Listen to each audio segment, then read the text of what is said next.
નું એક સંમેલન યોજાયું અને ખરેખર ખૂબ આનંદ થયો અને આ જ રીતે સમૂહ મિલનથી આપણી ભારતીય સંસ્કૃતિ છે એ વિકાસ પામે છે.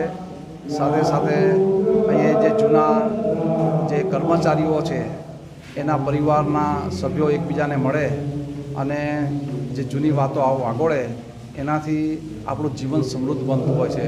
અહીંયા નાયક સાહેબ છે, અરવિંદભાઈ છે વગેરે જે જૂના કર્મચારીઓ એમણે આયોજન કર્યું છે અને એ આયોજનથી બધાની જે લાગણી છે એ આપણે લાગણી જોઈ શકીએ છીએ કે ઘણા વર્ષો પછી મળ્યા હોય અને જેમ બાળક એના પિતાને મળતા હોય એવી રીતના આજે જે દૃશ્યો સર્જાયા એને માટે આપણે પણ હૈયું ભરાઈ આવે એવું છે.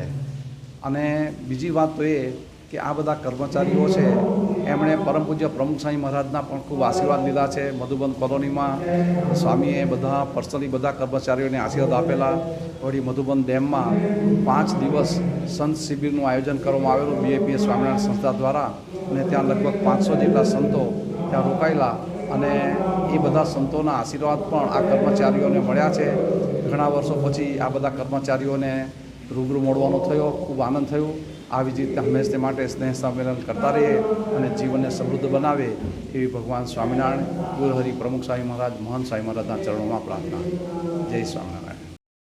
દમણગંગા જળાશય યોજનાના કર્મચારીઓનું અહીં આગળ સ્નેહ મિલન મધુબન ડેમ ખાતે રાખવામાં આવ્યું છું અને ટોટલી ગુજરાતના ખૂણે ખોચરેથી ભરાયેલા કર્મચારીઓ આજે અહીં આગળ ઉપસ્થિત થયા છે અને દરેક જણે પોતાનો અનુભવ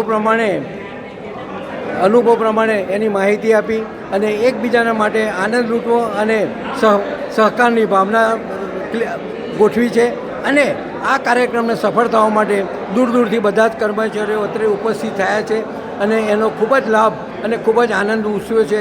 આવો ઉત્સવ બધા લોકોના કહેવા પ્રમાણે વારંવાર થવો જોઈએ એવી અપેક્ષા પણ રાખી અને ભવિષ્યમાં ડિસેમ્બર મહિનાની અંદર બાજુમાં સાયલી ગામે જગન્નાથ મંદિરના પ્રાણ પ્રતિષ્ઠા મહોત્સવમાં પધારવા માટે આપણને મુક્ત રીતે નથી કોઈ પૈસો ખર્ચવાનો, કંઈ પણ ખર્ચવાનું નથી. આવવાનું છે.